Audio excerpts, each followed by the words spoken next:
Welcome back to the 12th District. This is Kerry Condata for NCW Life. Well, it's been an interesting week in politics. Well, isn't it always an interesting week in politics anymore?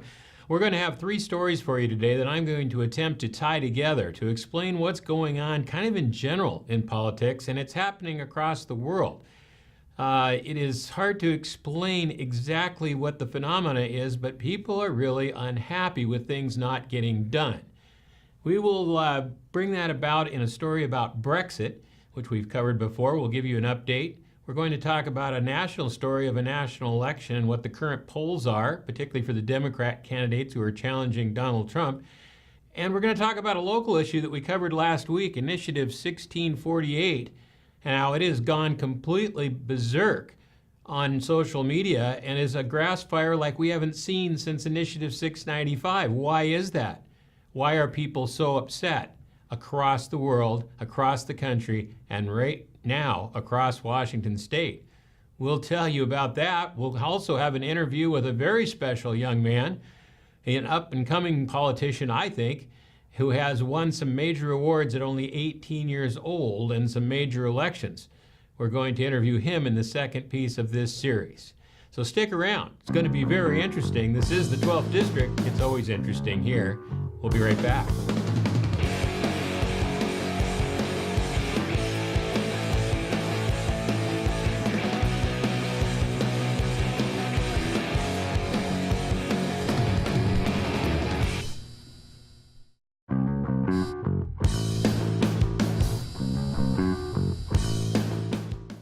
All right, welcome back. Well, as promised, we have three stories, one international, one national, and one local, somewhat local, that kind of tie together in a strange sort of way. Let's start with reviewing what's going on with Brexit in England, an international story for sure, and one that's gone on for a long time. Elections were recently held in England, and an amazing thing happened. The new Brexit Party, which supports Brexit, won the largest share of the vote. 32% of the entire vote went to the Brexit Party. Now, that says amazing things compared to the last election over there where the Conservatives did very well. The Conservatives did just the opposite. They did horrible. The party won just 3 seats in England and Wales, down from 18 in 2014, just a few years ago. Its share of the vote is on track to be the worst in electoral results since 1832. This is the Tories, the Conservative Party. Tories trailed in 5th place behind the Brexit Party, the new Brexit Party, the Liberal Democrats, Labour Party, and the Greens in terms of both vote share and seats won. It didn't come on top of any polls in any local authority anywhere in the entire country of England. And Ashley Fox, leader of the Tories in Brussels, lost his seat in one of the strongest seats there is, lost it to the Southwest. Folks, this was a repudiation of something that did not happen. These folks, the Conservatives, the Tories, led by the Prime Minister, who has also resigned, Theresa May, failed to put a Brexit deal together, and people are extremely upset, and they voted just that way. They turned it around and said, okay, we voted for Brexit 3 years ago. You have not delivered that promise, and you're gone. And so now there's a new party and some new leaders, and we'll see who becomes Prime Minister. The next person that was kind of considered, Daniel Hannan, who is a Conservative, said this was a complete wipeout. Now, he's pro-Brexit, but he understands exactly why the Conservatives lost, because they didn't perform. Does this sound familiar? This is exactly what happened here in the last election in Congress when the Democrats took over the House. The simple reason was the Republicans didn't deliver on anything. They did not deliver on health care. They did not deliver on immigration. They did not deliver any major policy except a tax cut, which was marginal at best. And they didn't control spending, and the deficits are still rising, and people are very concerned about it. Well, that doesn't bode very well for the next election either. Let's take a look and see what's going on with that. We now have 24 Democrat candidates running for president, 24 including our very own Governor Jay Inslee. Let's look at the polls today. This is from Real Clear Politics, and these are a combination of national polls. So it's not just one particular poll in a particular area. This is all combined. And it looks like right now Joe Biden's kind of running away with it with 34.8%, a full 35% basically of the vote. About a third of Democrats are supporting Joe Biden at this point. Bernie Sanders and the Progressive Socialist bunch are running quite a ways behind at 16.5, but he's expected to make a bit of a run. Liz Warren is at 9.8%. Kamala Harris, who was supposed to be the big superstar, actually 7.4%. Followed by Buttigieg and O'Rourke at about 6 and 3.8%. And then you go all the way down to Cory Booker at 2.0%. It is interesting that in a party that talks about diversity and people of color and women and all the other things that go with that, that the two leading candidates by far with over 50% of the vote are white males and quite a bit older too. So we'll have to see how that shakes out. Now, the interesting one from our standpoint is Jay Inslee, who has yet to become a factor. As a matter of fact, the top 20 in real politics, the 20 out of 24, Jay Inslee didn't make the top 20. The lowest one counted is 0.02%. That means that Jay Inslee is currently below 0.02%. Now, to get in the debates with the other Democrats, he had to get 65,000 donors of at least $1 to get on the map. Well, he just achieved that. It took him a long time, considering he's in a state, a governor of a state with 7.5 million people. It took an awful long time to get 65,000 national donations at $1 or more, but he got it, so he's in the first round of debates. However, this is going to be extremely challenging for Jay, because the next round of debates, the second round, was going to be, you had to be at 2% to make the second round. They've just increased that as of a few days ago to 4%. So Jay Inslee has got to make a 4% appearance between now and July to get into the second rounds, and it doesn't look real good for Jay at this point. Now let's take a look at the presidential approval polls right now. It's been pretty steady, actually, but a little bit down this month. President Trump is at 43% approval, 54% disapprove. That's been pretty much the average since he started. And ironically, that's not very far off the averages of Barack Obama or George Bush in the same time frames. They're actually all very close, especially with the amount of press and all the debates and things that have gone on, all the issues that have been in front of Donald Trump. He's held up relatively well in terms of that. His high point was actually in April of this year, just a month ago. He hit 49% yes. This is, again, a combined poll. Donald Trump was 49% approval with 51% disapproval. That was a month ago. So he's had quite a drop in the last month with all the Mueller things and all the investigations. And hopefully this is going to come to a close, but it doesn't look like that could happen anytime soon. But let's be fair. Let's go look at what Nancy Pelosi's looking like in the polls. You know, on the other side of things, she's not doing so well either. 40% approval nationally for Nancy Pelosi with a 48% disapproval. So even though her disapproval rating is lower, her approval rating is less than the President of the United States at this point. Congress in general is the problem, folks. I've said that on this show a lot of times. They just aren't getting anything done. And now that they're in two different hands, Democrat and Republican, absolutely nothing is getting done. And they have dropped to 17%. They've been hovering between 18 and 20% since the election. They are now down to 17% approval. This is the Congress in general. And a disapproval rating of 62%. That's about as bad as it gets, and therein lies the problem. Direction of the country? Well, this is a statistic or a poll that I don't ever put much weight in because it has two sides to it. It says 37% right, 57% of the people say we're heading in the wrong direction. But remember, that comes from both sides. You can have people say you're in the wrong direction here and the wrong direction here and be looking at two completely different things. So I don't put a lot of weight in that one. I never have. But there you have it. It is interesting, and the national polls, by the way, show Biden and Trump pretty close to neck and neck right now, if that was the lineup today. But I guess we'll find out a little bit more. All right, so you can see that the fact that the Congress didn't get things done pretty much handed it over to the Democrats here in the States. The fact that that England, that they didn't get it done, the conservatives, they lost their shirt to a brand new party, an up-and-coming party.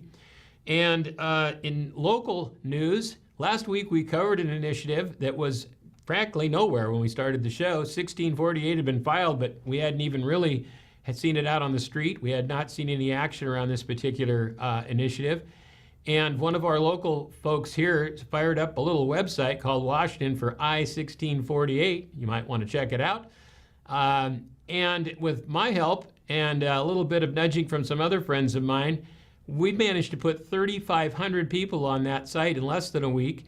And we have petitions flying all across the state. Signatures are coming in at a record rate. We have locations there where you can sign if you're interested. That's up to you. It just puts things on the ballot. It does not, does not make any decisions.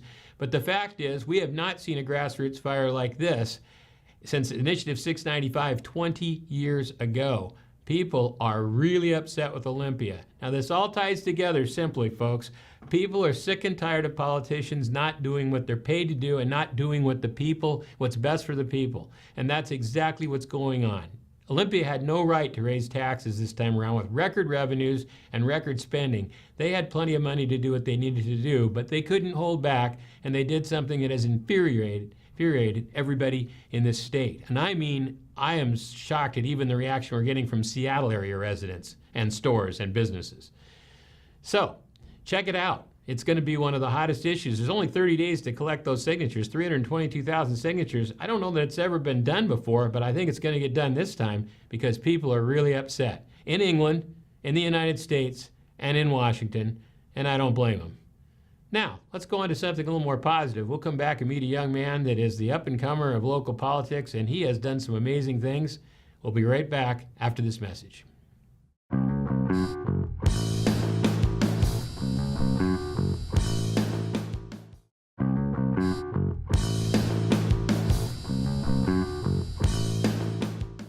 Welcome back, ladies and gentlemen, to the 12th District. We're going to back off the political scene a little bit, slow it down, and talk to a rising star here in the local area. DeAndre Vasquez, who actually works here as an intern at NCW Life, has had a great story, a very successful story in politics from a very early age, and I want to hear the whole story. So can you tell us a little bit about it? Yeah, well, thank you so much for having me, Mr. Condon. I appreciate you taking the time and being on your show. Yeah, so I think my background in politics starts from becoming involved in ASB, starting in middle school, 6th grade, serving as one of the class representatives. That later led on to over at Cascade High School in Leavenworth, where I attend. We do semester presidency. So I was first semester president, and then second semester was actually my best friend, Raul, who was served as a president. After that, I became involved a little bit more at the high school level, and then later on became the executive treasurer my junior year, my sophomore year, and then last year, my junior year, became involved as the ASB executive president. Wow, well, that's quite a run for just a few years, and you started very young. And then you got into another organization that it's just a fascinating story. Tell us a little bit about DECA. Yeah, a little bit about DECA. So I was involved in DECA starting my sophomore year. Todd Pahowski, my advisor over Cascade, brought over the program from Lakes High School on the west side. So we made the switch from FBLA, which everyone is pretty familiar with, to DECA. Mm-hmm. Okay, I didn't realize that switch happened. Right. That was a couple years ago? Yeah, it was about 4 years now, next year. And so I became involved with that, was able to be pretty successful right off the bat due to Mr. Pahowski's wide background in it.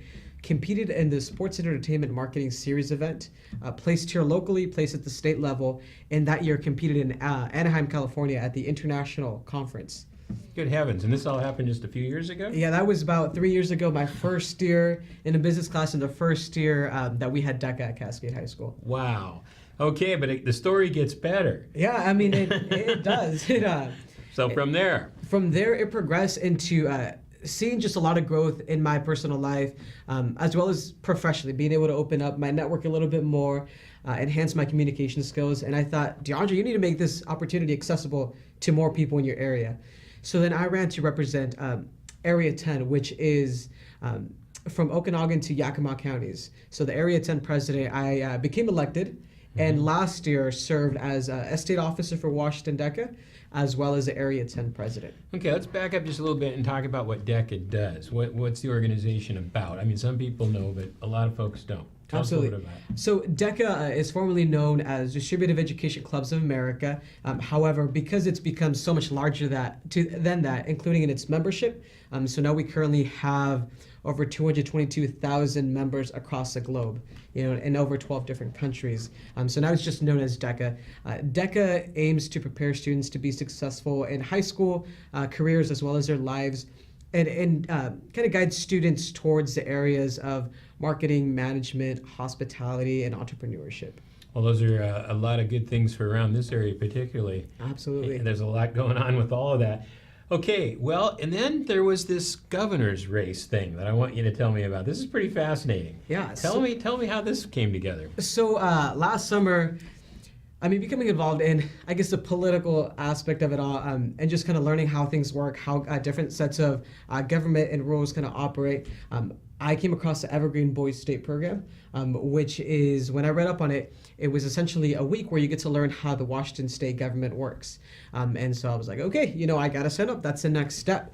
So I headed over to Stanwood my junior year, coming into my senior year this last summer.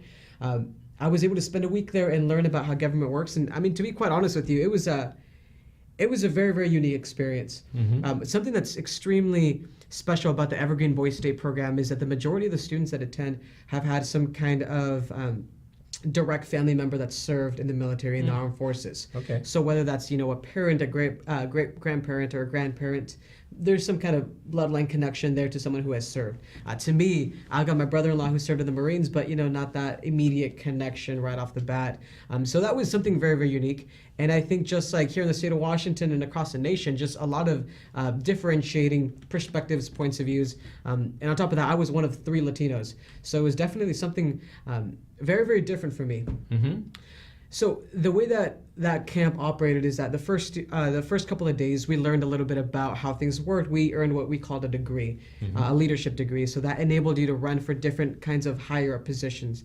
Early on, I gained a city council member position that had a great experience there, gained a little bit of momentum.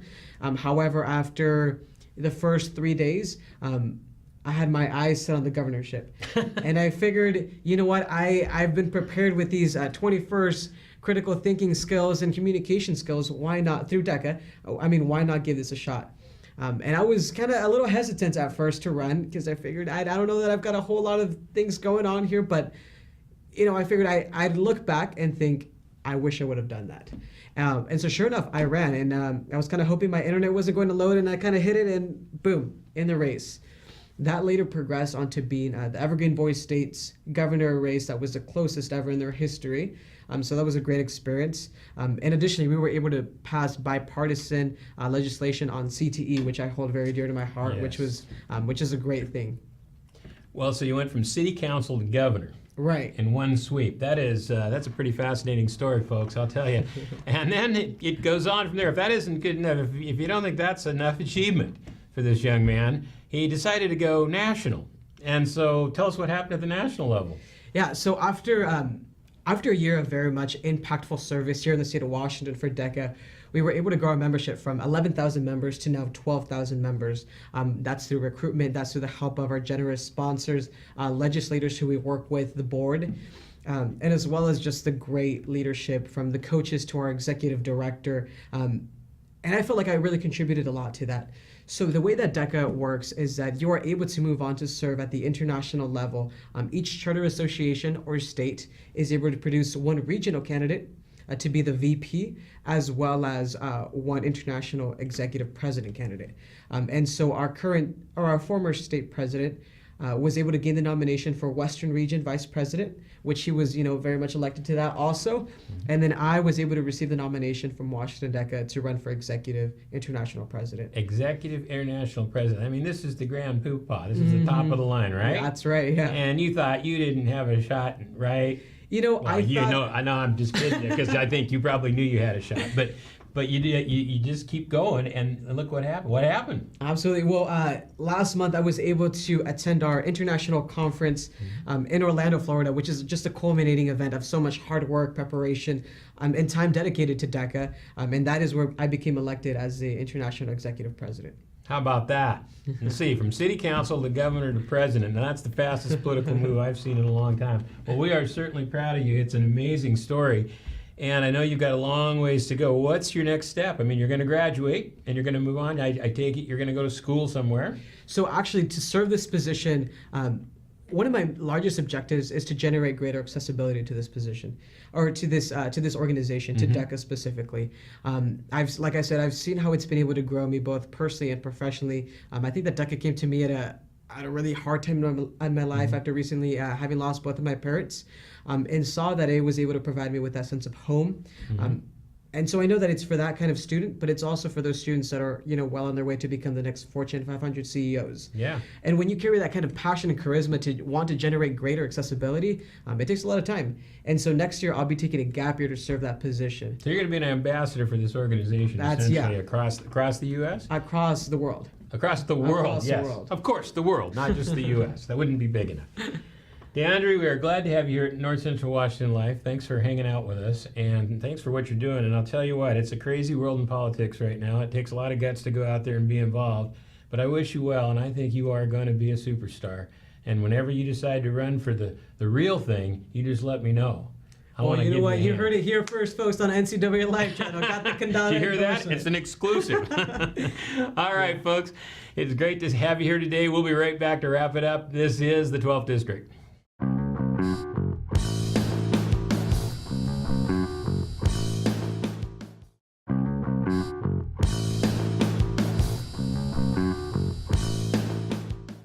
All right, well, that's a wrap for today. Really interesting information all around, but great to see DeAndre Vasquez making such bold moves for a young man. It gives you some sense that there is hope going forward. There are young people that are getting involved and really trying to do the right thing. Because there is a feeling now among most people in this country and other countries that their politicians aren't listening, they aren't getting things done, and there is certainly a bit of a revolt going on. I started 20 years ago in politics by raising signatures or getting signatures signed for Initiative 695. That was one of the original Tim Eyman initiatives for $30 tabs. What prompted me to do that? Well, I had petitioned the government and made calls and sent letters about my motorcycle tabs being over $500 for a motorcycle. I thought that was ridiculous. And I didn't seem to get much response. I didn't seem to get much reaction. The legislature knew this was building because a lot of people had talked about it. And suddenly Tim Eyman comes along and puts a grass fire on the ground that actually was one of the most exciting campaigns that has ever been run for an initiative here in the state. A little bit later on, we had the same problem with property taxes getting out of sight. As a business person, I owned several commercial buildings, and it was getting to the point where the property taxes were too much. And so I joined the 747 campaign with Tim Eyman and collected over 10,000 signatures myself. I spent months working on that. And we've got 747 passed, and it has kept property taxes somewhat at bay. Unfortunately, now the state has jiggered those things again with some changes in the laws and pulling away the 1% limit for a few years. And our property taxes will be going back up unless we pass Initiative 1648, and we may see some flattening of those taxes. Now, this particular initiative is catching fire. It's exciting. It's moving quickly. It has to. It's only 30 days till the filing date. But what it's showing at the bottom line, that people are really upset with what's going on in Olympia, what's going on in D.C., and what's going on around the world. And I don't blame them. It's about time politicians listened to the folks and tried to have a little respect for the hardworking taxpayer out here. Now, certainly government is a good thing and taxes are important and they must be levied. But there's a point of drawing the line when enough is enough, and people have had about enough. So, if you're interested in taking a look at this program, Washington for I-1648, it's on Facebook. We'll be following it all the way through July 5th. We'll try to get Mike McKee back in here to see how he's doing. And we'll have lots of other news beyond that. But right now, I think this is something big, and it's really more than an initiative. It's about an attitude that Americans have, and I think they're going to carry it right into 2020. It's going to get pretty interesting. This is Cory Booker, a recovering politician, with you on the 12th District. We'll be here every week. You can reach our shows on demand. The last one has been particularly interesting and exciting. It's been viewed several hundred times already, and it's only been up a few days. That is the Eyman interview. I suggest you take a look because I think it really gets to the grassroots of what's going on in the country in general. All right, check them all out on demand, ncwlife.com. We'll see you next week on the 12th District.